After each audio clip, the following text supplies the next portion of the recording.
what's changed is Indians have wealth. So there's a whole set of users have wealth and are in discovery mode. In wealth, you are actually taking someone's money. It requires a huge amount of trust.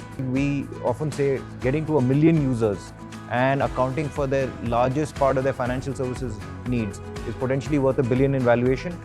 If you want to be in wealth, you have to actually either manufacture or truly advise. Wealth could just be the first product, right? You can cross-sell into lending, insurance, or the wealth products. There are some trying to get into commerce. And the data is out there, right? After real estate and gold data is a little fuzzy, right? The asset class where there is maximum savings and investment is actually FD.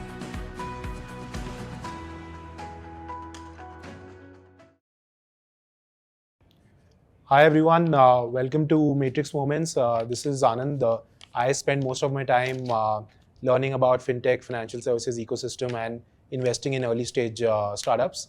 I have with me Vikram, who needs no introduction, has been investing in early stage startups for 10 plus years.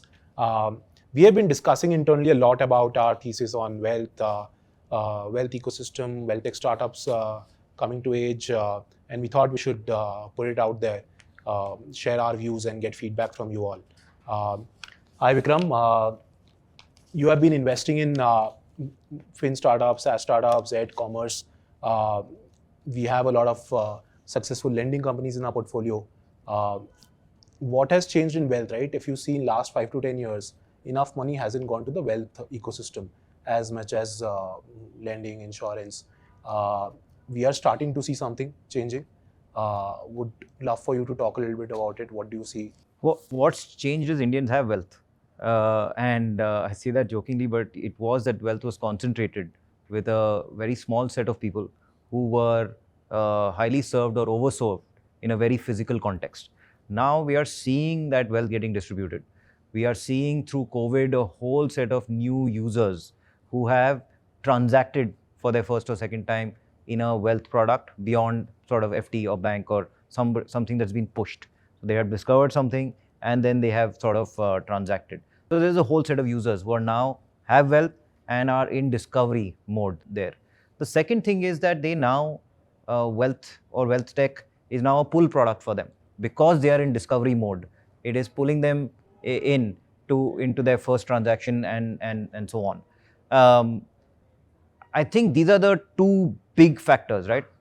Broader distribution of wealth, them going out in discovery mode, and then trusting the new platform with their money. And a lot of that, I think, credit should go to the larger fintech ecosystem, starting with UPI and the adoption of UPI, then the adoption of all the bank tech products and different fintech products, where the user has almost been educated that if the flow goes like in this way, I can trust this flow and I can actually make that first transaction even with my hard-earned savings, and I can trust this platform. Yeah, I was thinking about comparing lending and wealth, and one thing which strikes me, right, in wealth you are actually taking someone's money. One, it requires a huge amount of trust. That takes time, but once you build that trust, right, it's you tend to be with that organization for longer. The LTV tends to be higher, right? How often do we hear someone changing their salary account, their broking account? So I think one key thing, apart from the things that you mentioned, it's also about taking that leap of faith that it will pay back in the longer run, is what gets me excited about wealth. Let's double click just on that trust barrier. Overall, the best bankers in the world, if you ask them what is financial services about, they'll say trust. Yeah. And I think you're right, in the wealth tech space in particular, there is a higher bar on trust because me as a user have to trust you, the wealth tech platform, with my money. And there is obviously much more you have to prove in order to earn that trust. And I think the best wealth tech products in the world just figure out how to actually bridge that trust deficit. Yeah. Sometimes if you're taking large amount of money, I would say in India, it still needs a face. It might be on video, it might be physical. Otherwise, it needs a lot of referenceable credibility. So there are different ways in which startups have sort of hacked their way to trust. Yeah. But I think at the end of the day, both the communication as well as the action has to be consistent to get that trust. Yeah, it's about doing the right thing and also making sure that people perceive that you are doing the right thing. We talked about what has changed. One thing that hasn't really changed, and most of the skeptic of the wealth ecosystem will talk about, the take rates are still very low, right? Bearing say F&O markets where you can get healthy take rates, talk about MFs, FDs, bonds. The take rates are still low. It would range from starting from say 0.2, 0.5, ranging up to 1 to 2%. How should someone think about that while building a wealth company? I think this is sort of a red herring because everybody who manages large sums of wealth, and it could be a manufacturer like a mutual fund or AMC house, it could be a distributor like the likes of IFL and Edel and so on, started distributors, then are also manufacturers, then are also PMSs and so on. Anybody who manages large wealth has a pretty good business model, and I actually like this business model more after year 4, year 5 than any other financial services model, because you're not in constant acquisition mode. Your AUM actually grows organically as long as you get an upwardly mobile income user and they are in that savings investing cycle. The problem is in the early part of this journey. How do you actually, in a capital efficient manner, acquire enough of these upwardly mobile income users who trust you, and then you grow with them, right? And if you are able to growth hack your way into that set of users, just like we often say, getting to 1 million users and accounting for their largest part of their financial services needs is potentially worth $1 billion in valuation. I think we will have a similar kind of number that happens for the million wealth users if you can capture a giant share of their wealth.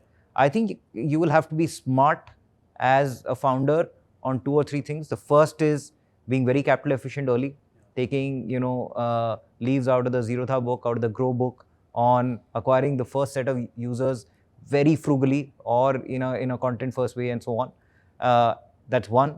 Second is thinking of different business models that help you extract. Don't be just an exchange. Don't be just a distributor. What are the ways in which you can truly be a wealth advisor?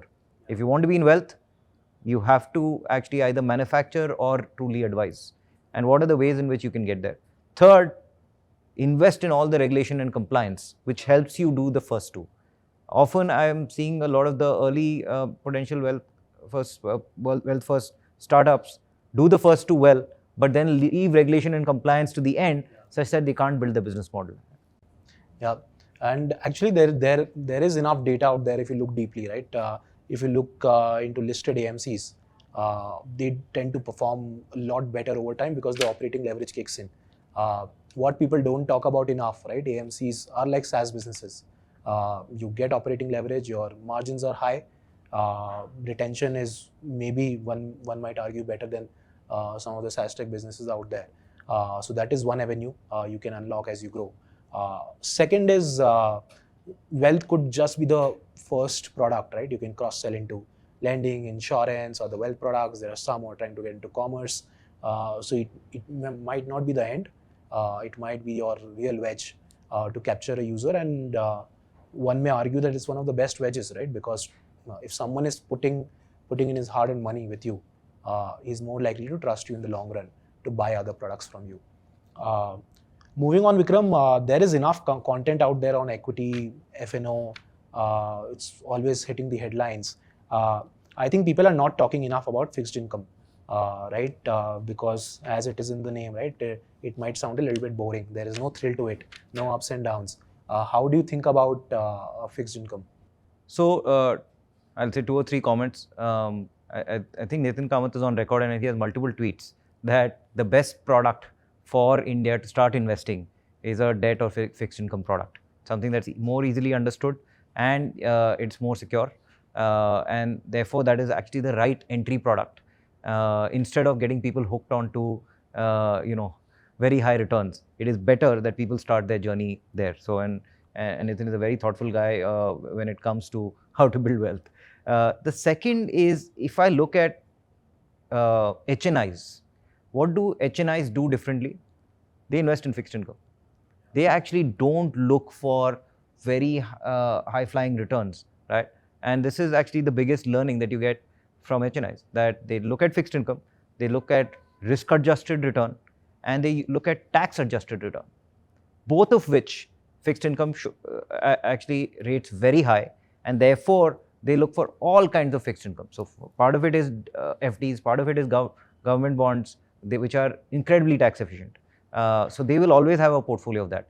They will have a portfolio of slightly higher risk but better yielding type assets on fixed income, and they will also have higher yield fixed income assets which are in the 14-16% zone. Only a small part of it will they really put it towards equity. A lot of people misunderstand what HNIs are doing, and they think all of their wealth is being built in equity. That's actually not true. And I can actually relate to that story. Starting in my late teens, I would have started with fixed income, and with time I've actually was just doing FNO, small cap, and now I'm realizing that even though I'm a finance enthusiast, I should not put all my money in, say, riskier asset classes, and should diversify. And I'm actually now coming back. And the data is out there, right? After real estate and gold, data is a little fuzzy, right? The asset class where there is maximum savings and investment is actually FD, and so that FD should get converted into fixed income first before it's actually going to get into equity. Now the question is, what is going to spur that? There has to be supply of enough debt instruments where which are created such that the user then buys.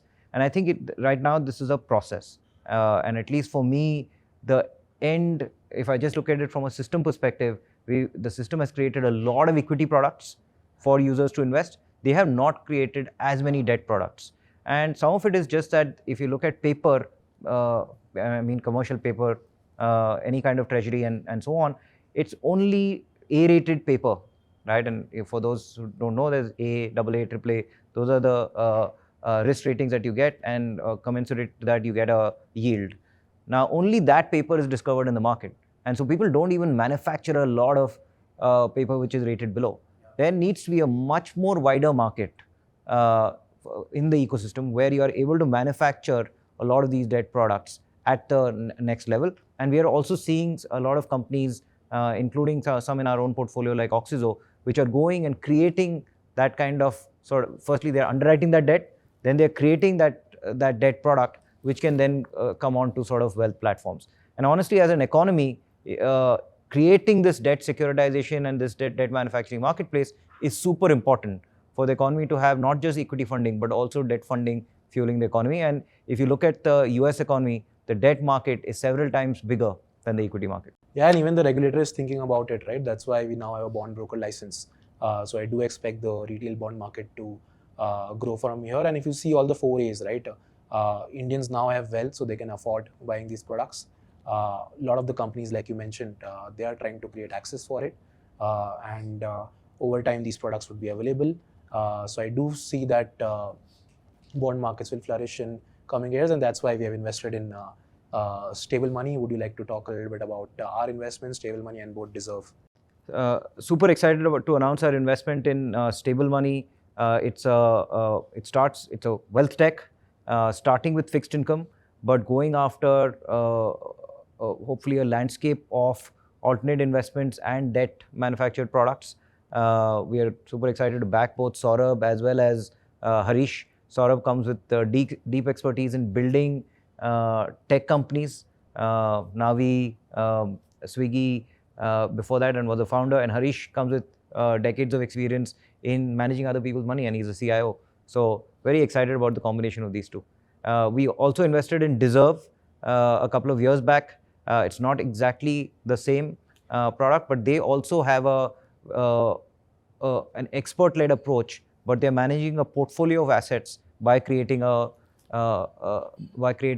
many different products, ranging from portfolio management services to individual investment products, all of which are sort of risk-adjusted reward.